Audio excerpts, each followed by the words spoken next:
नमस्कार। चलिए आज एक सफर पर निकलते हैं उत्तर प्रदेश के दिल यानी लखनऊ की गलियों में।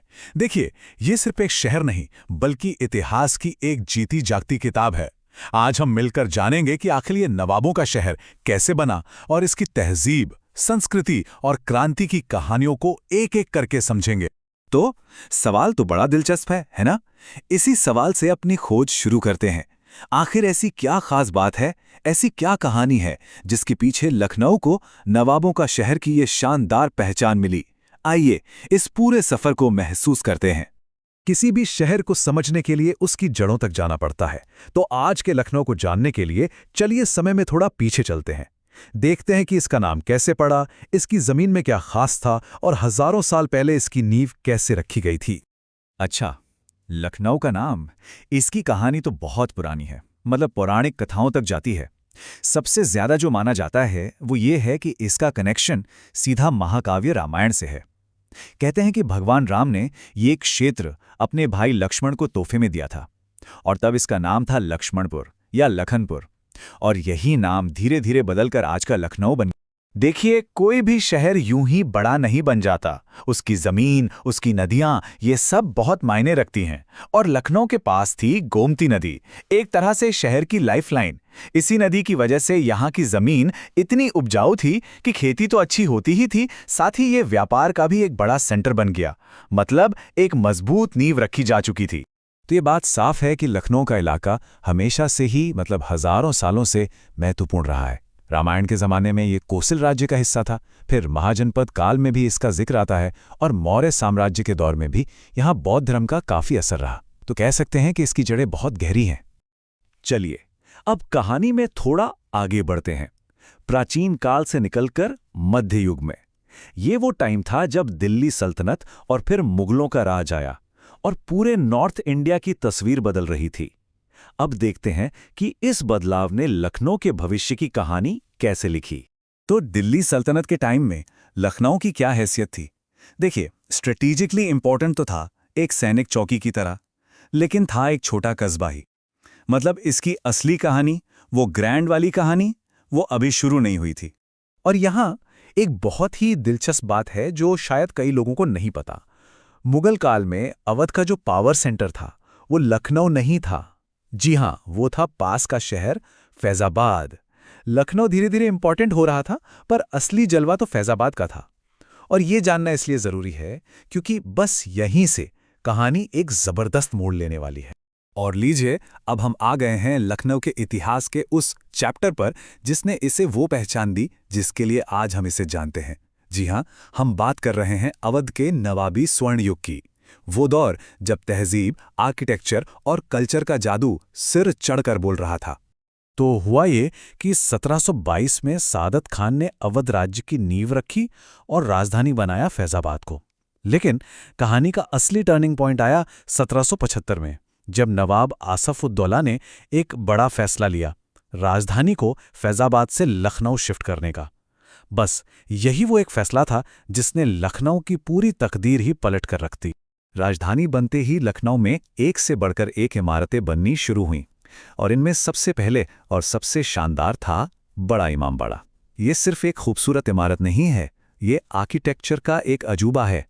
और सबसे बड़ी बात, इसे सिर्फ दिखावे के लिए नहीं बनाया गया था, इसके पीछे एक बहुत नेक मकसद था। उस दौर में पड़े अकाल से लोगों को राहत देना, उन्हें काम देना। और फिर है रूमी दरवाज़ा, जो आज लखनऊ का सिंबल बन चुका है। तुर्की आर्किटेक्चर से प्रेरित ये शानदार गेटवे नवाबों के बड़े विजन का सबूत है। आज भी जब कोई लखनऊ की बात करता है तो रूमी दरवाजे की तस्वीर आंखों के सामने आ जाती है। लेकिन एक मिनट, नवाबों की देन सिर्फ ये इमारतें नहीं थीं। असली विरासत तो थी वो तहजीब, वो कल्चर जो लखनऊ की हवा में घुल गया। लोगों के बात करने का तरीका, उनकी भाषा, उनकी कला, सब कुछ बहुत नफीस हो गया। ये पहले आप वाली जो संस्कृति है ना, वो यहीं की देन है। और इसी माहौल में कथक, ठुमरी और उर्दू शायरी को जैसे पंख लग गए। तो ये तहजीब और नफासत का दौर चल रहा था। लेकिन इतिहास हमेशा एक जैसा नहीं रहता। बहुत जल्द इस नवाबी शान पर संकट के बादल मंडराने लगे। अब हम बात करेंगे लखनऊ की कहानी के एक ऐसे मोड़ की जिसमें शौर्य भी था, संघर्ष भी था और बलिदान भी।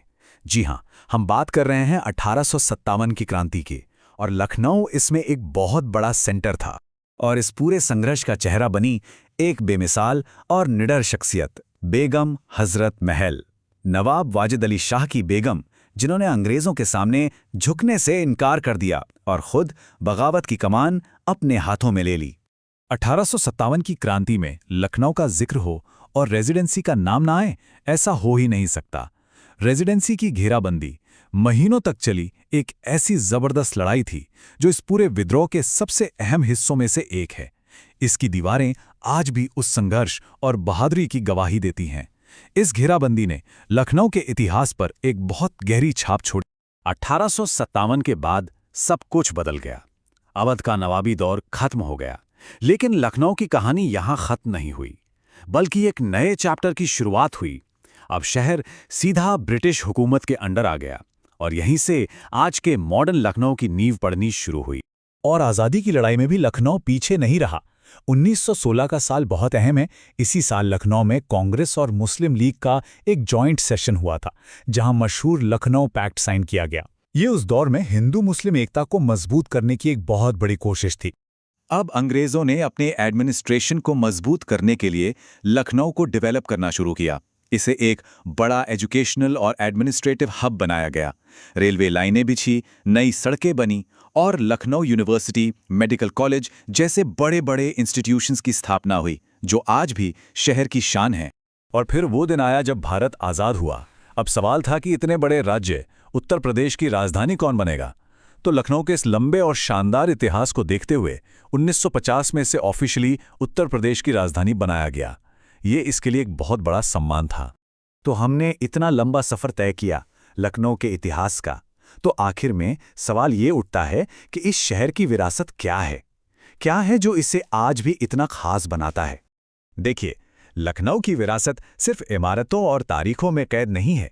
ये तो इसकी हवा में, इसकी संस्कृति में जिंदा है। चाहे वो कत्थक और ठुमरी का संगीत हो या फिर दुनिया भर में मशहूर चिकनकारी का काम, यहाँ का लाजवाब खाना हो या उर्दू अदब की महफिलें, ये सब मिलकर ही लखनऊ को लखनऊ बनाते हैं। तो जरा सोचिए, एक शहर ने कितने रूप देखे हैं।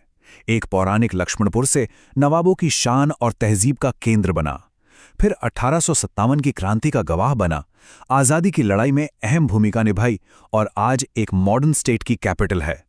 सच कहूं तो लखनऊ का सफर एक तरह से पूरे भारत के इतिहास का आईना है। तो सवाल ये उठता है कि कोई एक शहर अपने अंदर इतिहास की कितनी परतें समेट सकता है। लखनऊ को देखकर लगता है कि इसकी कोई सीमा नहीं है। ये शहर हमें बताता है कि शहर सिर्फ ईंट पत्थरों का जंगल नहीं होता, बल्कि ये समय, संस्कृति और इंसानी जज्बे का एक जिंदा